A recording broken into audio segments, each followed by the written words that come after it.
گا کہ اس وقت جو وحشیانہ بمباری ہے اسرائیل کی جانب سے غزہ کے اوپر، اس کے نتیجے میں اس وقت وہاں کیا صورتحال ہے؟ اسرائیلیوں نے کہ رفح کراسنگ کو بمباری کیا ہے، یعنی مزید غزہ کو سیل کیا اور محاصرہ کیا ہے، تقریباً ہمارا جس کے نتیجہ میں تقریباً 60% ہمارا میڈیکل نیڈ سے شورٹیج ہو چکا ہے۔ بہت ایسے نارمل میڈیسنز ہے، بلڈ پریشر کا، شوگر کا، نیورولوجیکل ڈس آرڈرز کا، سائیکولوجیکل ڈس آرڈرز کا شیلفوں میں موجود نہیں ہے۔ تو ایکوپمنٹس جو آئی سی یو کا ہے، بجلی نہیں ہے، پانی پینے کے لیے صحیح طرح کی زندگی نہیں ہے، ہمارے بچے شہید ہو رہے ہیں، 35% بچے اور خواتین شہداؤں میں ہے ابھی موجودہ حال ہے۔ اور یہ کوشش کیا جا رہا ہے کہ وہاں عوام کو سفوکیٹ کیا جا رہا ہے، لیکن میں یہ آپ کو بتاتا چلو یہ سب کچھ انشاءاللہ ریپلینش ہو جائے گا، سب کچھ انشاءاللہ کہ یہ کامیابی پھر دوبارہ حاصل کریں گے۔ لیکن ہمارا جو آزادی کے جد و جہد کے راہ میں یہ قربانی ہے اپنی جگہ میں ہے کہ اور انشاءاللہ تعالیٰ کے اچیومنٹس بہت زیادہ ہوں گے۔ اللہ آپ کو کامیاب کرے۔ میں آپ سے جاننا یہ چاہوں گا کہ اس ساری صورتحال کے اوپر دنیا اور خاص طور پر جو مسلم ممالک کا جو رد عمل ہے، کیا آپ اس سے مطمئن ہیں؟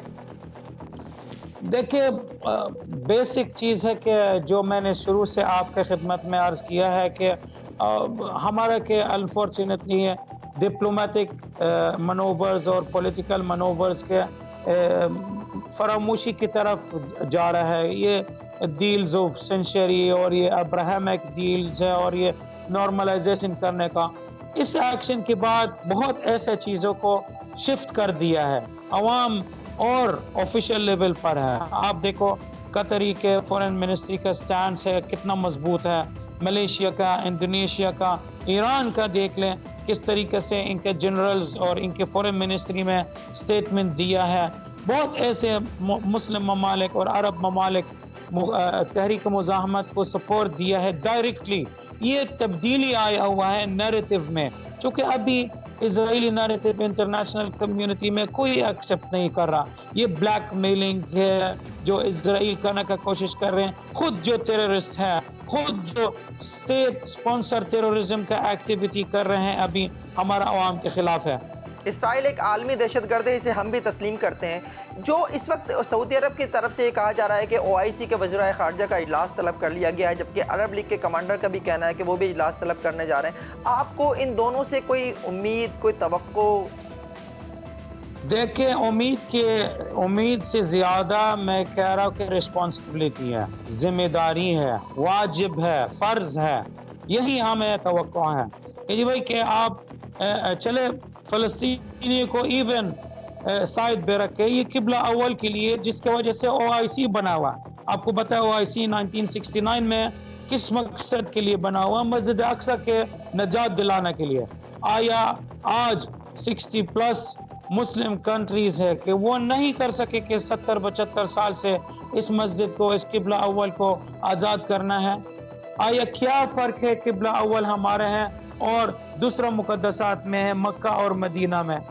کل اگر خدا نہ خواستہ کہ یہ دشمن جرأت بھی کرے کہ اگر ہم اس کو صحیح طرح موقف اور سٹانس نہیں دکھایا ہے، جا کر مکہ اور مدینہ کو آکوپائی کرنا ہے، تو پھر ہمارا کیا موقف ہوگا؟ یہ جو لائنز آف ڈیفنس جو ہم اس کو توڑے جا رہے اور اسرائیل کے کرائمز کو برداشت کرے جا رہے، کب تک ہے؟ آپ دیکھیں کہ سب سے زیادہ دنیا میں مسلمان ہیں، سب سے زیادہ ریسورسز کے لحاظ سے، پاور کے لحاظ سے، نیچرل ریسورسز کے لحاظ سے، اس کی باوجود انفارچونیٹلی ہم تو تھرڈ ورلڈ میں کہا جاتا ہے۔ آج فلسطین ایک پروجیکٹ ہے، تیار پروجیکٹ ہے، ہمارا عزت اور سر بلندی کے لیے ہے، لہذا کہ یہ اپورچونٹی ہاتھ سے نہ ضائع کیا جائے۔ ہمارا مجاہدین اور ہمارا فلسطینی عوام اپنا خون کو اس میدان میں دے دیا ہے تاکہ نیشنل سیکیورٹی آف آل امہ، میں فلسطین کے بارے میں صرف نہیں کہہ رہا ہوں، آج اسرائیل تونس میں ہمارا سائنٹسٹ کو اسیسنیٹ کرتے ہیں، عراق میں اسیسنیٹ کرتے ہیں، سیریا کے اندر حملہ کرتے ہیں، ایران کے اوپر حملہ کرتے ہیں، ملیشیا کے اندر سائنٹسٹ اسکالرز کو اسیسنیٹ کرتے ہیں، تو آخر میں یہ اسرائیل ہے کیا چیز ہے جو اتنے چھوٹا ہونے کے باوجود اتنا بڑے امت کے اوپر حاوی ہو جائے؟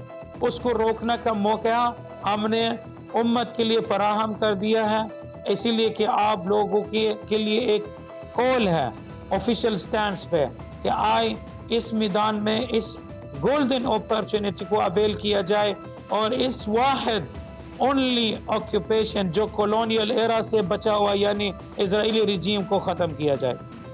مسلم امہ میں جس امت کی آپ بات کر رہے ہیں پاکستانی بھی شامل ہیں۔ اسماعیل ہانیہ صاحب کا بیان بھی اس کے اوپر آ چکا ہے کہ وہ چاہتے ہیں کہ پاکستانی عوام ان کے ساتھ کھڑے ہوں۔ حکومت پاکستان سے آپ کیا مطالبہ یا درخواست کریں گے؟ اگین اینڈ اگین مطالبہ نہیں ہے، ان کو صرف یاد دلانا چاہتا ہوں 6 اکتوبر ہم اس جنگ کو 7 اکتوبر میں شروع کیا۔ 6 اکتوبر 1973 میں پاکستانی عظیم فوج، سیرین فوج اور ایجپشین فوج کے ساتھ اسرائیل کے خلاف جنگ کیا ہے، فلسطین اور مسجد اقصی کے لیے ہے قربانی دیا ہے۔ وہ جذبہ ہے، وہ عقیدہ ہے، وہ ڈاکٹرن ہے دوبارہ ریوائیو کیا جائے تاکہ کہ یہ پاکستان جو ہمارے لیے ایک سپر پاور ہے کہ اپنی جگہ پہ دوبارہ برقرار ہوگا۔ ہم کہتے ہیں کہ پاکستانی عوام کا جذبہ ہے، آپ کو پتہ ہے پاکستانی عوام ہمارا ساتھ ہوتے رہیں گے، ہمیں پتہ ہے وہ عقیدہ کے طور پہ، ایمان کے طور پہ ہمارا کال ہے اپنے عزیز بھائی سے جو آفیشیل سٹینڈز میں، جو آفیشیل پوسٹ میں ہے کہ آج بھی ایک گولڈن اپورچونٹی ہے کہ اصلی پاکستان جو ہمیشہ ہمیں دیکھنے میں آتا ہے اس میدان میں آئے اور اپنے فلسطینی بھائی اور بہنوں کو دفاع میں آ جائے اور قبلہ اول مسلمان کو نجات دلا دے۔ آمین۔ قبلہ اول انشاءاللہ اسے نجات ملے گی یہودیوں کے قبضے سے اور یہ آزاد ہوگا۔ آپ کو پاکستان کی عوام کی جانب سے انشاءاللہ العزیز پورا تعاون حاصل ہے۔ ہماری دعائیں بھی آپ کے ساتھ ہیں اور مجھے امید ہے کہ حکومت پاکستان بھی اس کے اوپر جو ہے کوئی نہ کوئی ایسا اعلان، کوئی نہ کوئی ایسا فیصلہ ضرور لے گی کہ جس کے نتیجے میں ہم بھی قابل فخر ہو کر یہ کہہ سکیں کہ ہم نے قبلہ اول کی آزادی کے لیے اپنا کردار ادا کیا۔ خالد مقدومی صاحب، آپ کا بہت شکریہ، ہماری دعائیں آپ کے ساتھ ہیں۔